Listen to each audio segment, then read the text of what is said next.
دریائے نعمت، آقائے رحمت، کنزل کرامت امام اہل سنت امام احمد رضا خان فاضل بریلوی کے نام سے جانتی ہے۔ اسی لیے میں نے کہا احمد رضا کا تازہ گلستان ہے آج بھی، خورشید علم ان کا درخشاں ہے آج بھی، سب ان سے جلنے والوں کے گل ہو گئے چراغ، احمد رضا کی شمع فروزاں ہے آج بھی۔ عزیزان گرامی، اس امام اہل سنت فاضل بریلوی کی جس گھر میں ولادت باسعادت ہوئی وہ عام گھرانہ نہیں تھا، علمی گھرانہ تھا۔ جہاں ذکر حبیب ہوتا ہے وہاں خود خدا بھی قریب ہوتا ہے، ایسے محفل میں بیٹھنے والا آدمی خوش نصیب ہوتا ہے۔ کرنا انصاف کے ساتھ عرض کرنا چاہوں گا، آج جو دیوبند ہے یا جو دیوبندی ہے، اگر ان کو میری بات بری لگتی ہے تو ٹھنڈے دل سے میرے عزیز اپنے دل پر ہاتھ رکھ کر کے سوچو، آؤ میں تمہیں دعوت دیتا ہوں، آؤ ہم ان تمام چیزوں پر جمع ہو جاتے ہیں جو صحابہ اور تابعین سے تھی۔ کوئی نئی بات تم اپنی کتاب میں نہیں لاؤ گے، کوئی نئی بات میں اپنی کتاب میں نہیں رکھتا۔ آؤ اتحاد کرو، میں اس اتحاد کا اعلان کرتا ہوں، لیکن جو نئی باتیں آئیں اس کا تم انکار کرو گے، علل اعلان کرو گے، اور یہ بھی کہو گے کہ ہم ان سے دور ہیں۔ ہوا یہ کہ اعلیٰ حضرت رضی اللہ تعالیٰ عنہ کے زمانے سے تھوڑے سے پہلے کی حالات میں بتا رہا ہوں آپ کو۔ دارالعلوم دیوبند کے بعد 4 علماء میں صاف صاف آج عرض کرتا ہوں جن کی کتابوں سے پوری امت میں تنازع پھیل گیا، اختلاف پھیلا۔ لوگ ہم کو اختلاف کا فتویٰ دیتے ہیں، اگر نہ یہ کتابیں آتی نہ یہ کوئی فتوے آتے۔ کتابیں لکھی گئی، کتابوں میں اچھی باتیں تھی، حضور صلی اللہ علیہ وسلم کی سیرت پر بھی کچھ کتابیں لکھی گئی، اللہ کی شان میں لکھی گئی، بہت ساری باتیں اچھی تھیں، لیکن بیچ میں چل کر کچھ عبارتیں ایسی کہ لڑکھڑا گئی، اور وہ اتنی لڑکھڑا گئی کہ عام مسلمان بھی اسے بولنا پسند نہیں کرے گا۔ براہین قاطعہ کتاب کا نام بول رہا ہوں، تقویت الایمان کتاب کا نام ہے، تحذیر الناس کتاب کا نام ہے، حفظ الایمان کتاب کا نام ہے۔ یہ وہ کتابیں جو آج چھپی نہیں ہیں، مارکیٹ میں چھپی ہیں، ابھی بھی موجود ہیں، ابھی بھی موجود ہیں۔ انہی کتابوں کی عبارات کی وجہ سے ہی تو یہ تنازع پھیلا پورے امت میں، اختلافات۔ اہل سنت و جماعت متحدہ متفقہ ایک ہی جماعت تھی بر صغیر میں۔ ان کتابوں کے آنے کے بعد ہوا کیا؟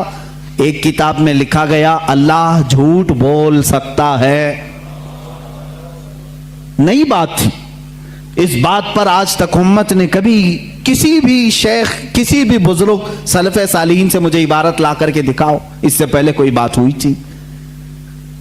پھر ایک کتاب میں عقیدہ توحید کو بیان کرتے ہوئے مولوی اسماعیل دہلوی صاحب نے یہ تک لکھ دیا، حضور صلی اللہ تعالیٰ علیہ وسلم کا خیال نماز میں آنا گدھے اور بیل کے خیال سے بدتر ہے۔ یہ نئی بات تھی کہ نہیں تھی؟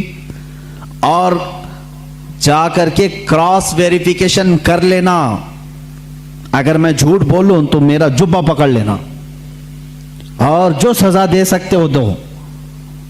میں یہ لفاظی نہیں کر رہا ہوں اور نہ پھکائی کر رہا ہوں، یہ جملے آج کتاب میں موجود ہیں۔ تقویت الایمان میں حفظ الایمان کتاب آئی، اس میں مولوی اشرف علی صاحب نے حضور صلی اللہ تعالیٰ علیہ وسلم کے علم غیب پر بحث کرتے کرتے یہ کہہ دیا، حضور کے علم غیب کی کیا تخصیص، یعنی ان کی کیا خصوصیت ہے؟ اتنا علم غیب تو زید کو، پاگلوں کو، بچوں کو، بلکہ جانوروں کو بھی حاصل ہے۔ شیطان کا علم غیب تو قرآن سے ثابت ہے، انہوں نے کہا شیطان کا علم غیب قرآن سے ثابت ہے، حضور صلی اللہ علیہ وسلم کے علم غیب کی کیا خصوصیت ہے؟ یعنی برابر ہو گئے، شیطان کو جتنا علم ہے اتنا ہی محمد صلی اللہ علیہ وسلم کو ہے۔ میرے عزیزو، کیا یہ باتیں دل پر نہیں لگتی مسلمانوں کے؟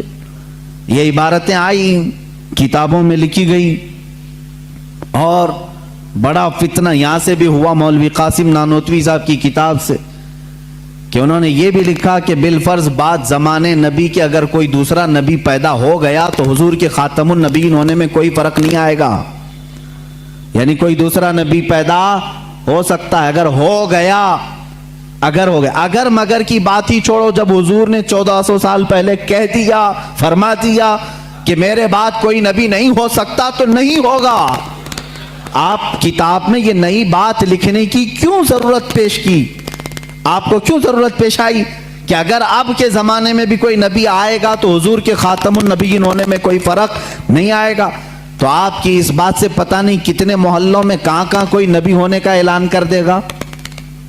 عزیزان گرامی وقار، یہ کتابیں پورا کا پورا ہندوستان ایک کھلبلی مچا چکی تھی، کوہرام بپا تھا، تنازعات میں گھر گئے۔ قادیانی اپنے نبی ہونے کا اعلان کر رہا ہے، ادھر ایک نیچری فرقہ ہے علی گڑھ سے جو قرآن کے معجزات کا انکار، حسیات کو صرف ماننے والا، نیچر کو صرف ماننے والا اور مغیبات کو نہیں تسلیم کرنے والا، اور ایک طرف عظمت رسالت صلی اللہ تعالی علیہ وسلم پر، رسول کریم صلی اللہ تعالی علیہ وسلم کے متعلق یہ سارے جملے آ رہے ہیں۔ چلو 100 سال کا عرصہ گزر گیا، آج بھی میں دعوت دیتا ہوں، آج تو سوشل میڈیا کا زمانہ ہے، میری یہ دعوت قبول کریں علماء دیوبند یا جو بھی، میں آپ سے اتحاد کر لوں گا، سینے سے سینہ لگا لوں، لیکن صرف یہ باتوں سے تم انکار کر دو اور کہو کہ وہی عشق رسالت ہمارے اندر ہے جو سیدنا ابو بکر صدیق میں تھا، سیدنا عمر فاروق میں تھا، عثمان ابن عفان میں تھا، حیدر کرار میں تھا، رضوان اللہ تعالی علیہ مجمعین۔ جو مشائخ اہل سنت نے ہمیں محبت رسول اور تعظیم رسول سکھایا ہے اسی پر ہمارا اتفاق ہے، آؤ میں سینے سے سینہ لگانے کو تیار ہوں۔ ہم کون سا اختلاف چاہتے ہیں آپ سے؟ ہم کون سا اختلاف چاہتے ہیں؟ ہمارا یہ ایک بات یاد رکھ لیں، اگر میں آج نام لے کر کے کسی کو کہہ رہا ہوں تو صرف اس لیے کہ ہمارا دین ہی یہ کہتا ہے جو ان سے نا آشنا ہو اس سے ہمارا کوئی تعلق بھی نہیں۔ ہمارے رشتے ناتے اگر ہیں تو صرف عظمت رسالت سے جڑے ہوئے ہیں، جو نبی کا ہے وہ ہمارا ہے۔ اسی لیے سرکار مرشدی پیر و مرشد تاج الشریعہ رحمت اللہ تعالی علیہ نے فرمایا ہے، نبی سے ہو جو بیگانہ اسے دل سے جدا کر دیں، نبی سے ہو جو بیگانہ اسے دل سے جدا کر دیں، پدر مادر برادر جان و مال ان پر فدا کر دیں۔ اسی وقت ایمان کو پہنچو گے، اسی وقت ایمان کو پہنچو گے۔ اب یہ حالات میں بتا رہا ہوں آپ کو، انڈیا کے، ہندوستان کے، اکھنڈ بھارت کے حالات، مسلمانوں میں تفرقہ پیدا کیا انگریز، اور انہوں نے اپنے مال، اپنی حکومت، اپنی سلطنت کو پھیلانے کے لیے، بہادر شاہ ظفر کا قتل ہو چکا تھا، اس کے بعد علماء حق نے محسوس کر لیا کہ انگریز درمیان امت تفرقہ ڈال کر اپنی کرسی سنبھالنے کی کوشش کر رہا ہے، تو وہ مرد مجاہد علامہ فضل حق خیر آبادی رحمت اللہ تعالی علیہ نے دلی کی جامع مسجد سے فتویٰ صادر فرمایا کہ انگریز ہندوستان کا دشمن ہے، ان سے قتال کرنا فرض ہے مسلمانوں کو۔ اسی فتوے کی بنیاد پر زندگی بھر کی عمر قید کی سزا میں ان کو انڈمان نکوبار بھیجا گیا، وہیں پر ان کی وفات ہوئی۔ آج مزار بھی ان کا جزیرہ انڈمان میں ہے۔ مولانا کفایت علی کافی رحمت اللہ تعالی علیہ، جو 1857 کی یہ جو غدر ہے اس کے بعد کے علماء اہل سنت کی بات میں کر رہا ہوں، انہوں نے محسوس کر لیا اسی زمانے میں کہ انگریز نے فرقہ پیدا کر دیا ہے، کچھ علماء اس کی بولی بول رہے ہیں۔ ظاہر سی بات ہے، یہاں کچھ علماء جو مدرسہ بنا رہے تھے ان کو ماہانہ مشاہرہ مل رہا ہے انگریز حکومت سے، علی گڑھ کو پاؤنڈ آ رہے ہیں انگلینڈ سے، اور دیگر علماء کو پاؤنڈ آ رہے ہیں، اور یہاں جو علماء ان کی ان خرافات کو بیان کر رہے ہیں ان کو پھانسی پر چڑھایا جا رہا ہے۔ مولانا کفایت علی کافی رحمت اللہ تعالی علیہ، جن کے اعلیٰ حضرت بھی بڑی عزت فرمایا کرتے تھے، وہی کفایت علی کافی جنہوں نے اپنی ایک نعت میں کہا تھا، کوئی گل باقی رہے گا نہ چمن رہ جائے گا، پر رسول اللہ کا دین حسن رہ جائے گا، اطلس و کم خواب کے پوشاک پہ نازاں نہ ہو، اس تنے بے جاں پہ خاکی کفن رہ جائے گا۔ یہ جو نعت انہوں نے لکھی تھی اس وقت جب آپ کو پھانسی کے پھندے پر چڑھایا جا رہا تھا، یہ مولانا کفایت علی کافی۔ پھر مولانا عنایت احمد کاکوروی رحمت اللہ تعالی علیہ، جن کو جیل کی سلاخوں کے پیچھے انگریزوں نے بند کیا، ایک عالم ربانی نے پتھر کی ٹھیکری سے دیواروں پر پوری علم الصیغہ کتاب لکھ دی تھی، جو آج بھی عالم کورس کی کتاب میں پڑھائی جاتی ہیں۔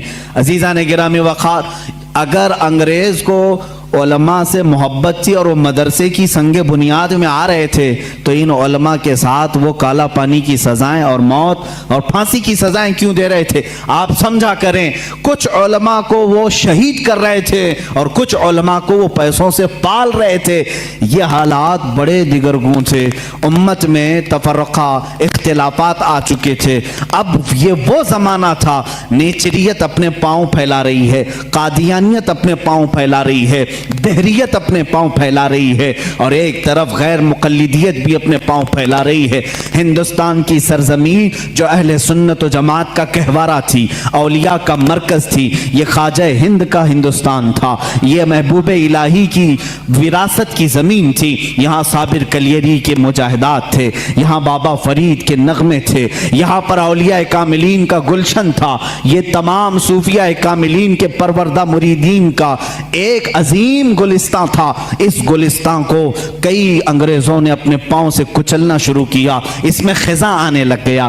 اس حسین گلدستے میں، ہندوستان کے گلدستے میں پھول مرجھانے لگے۔ نیچریت کا غلبہ آیا ہے، وہابیت کا غلبہ آیا ہے، قادیانیت کا فتنہ سر ابھار رہا ہے، الہاد و بے دینی کا فتنہ سر ابھار رہا ہے۔